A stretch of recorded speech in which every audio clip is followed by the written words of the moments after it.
कि मूरदास नाम के एक बहुत बड़ा संत रहे गुजरात में, बड़ा नाम रहे, वहाँ के बहुत ख्याति कीर्ति रहे। एक दिन एगो लड़की उनका लगे आयल और लड़की का गोदी में एगो बच्चा रहे। लड़की आके रोए लागल बाबा के लगे, कहलक कि बाबा हमार इज्जत बचाई, कि हमारा ब्याह नहीं किया भइल, लड़का हो गई बा, एकरा बाप के नाम बता दे तनी तो लोग ओकरा के मार दी, ना बताए तो लोग हमरा के मार दी, कोनो उपाय करी, साधु के शरण में आयल बनी, यही जा कोनो उपाय निकली। तो बाबा कहने की में का दिक्कत बा, जाके बोल दे कि महात्मा के लड़का हो।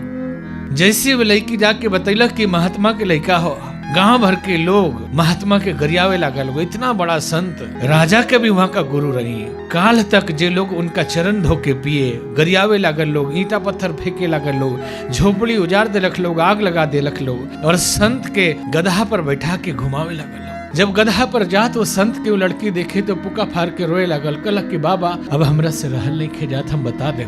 संत इशारा करने की बेटी तनी देर के बात बा, का फर्क पड़ता, तहार तो प्राण बच जाई।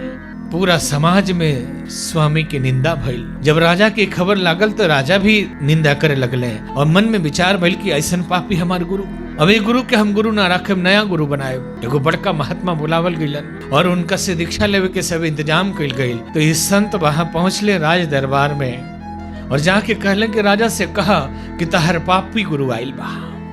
जब वहां बुलावल गई, राजा घबराइले कि कहीं गुरुजी तो एक खातिर नहीं आइल कि मना कर दी कि दीक्षा मतलब दूसरा।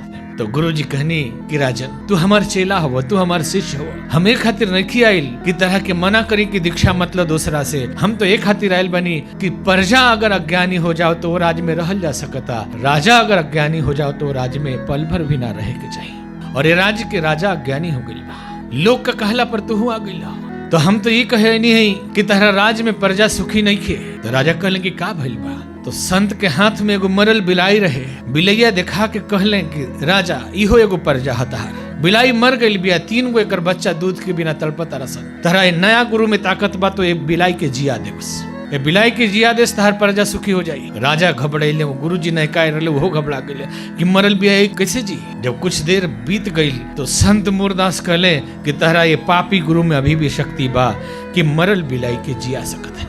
और जल उठैनी और पानी जब छिड़कनी तो बिलाई जी गई। राजा चरण में गिल गनी, गुरु जी हमरा से गलती भई बा, जे सही दुख पर छिद्र दुरावा, बंद नियत ही जस जके पावा।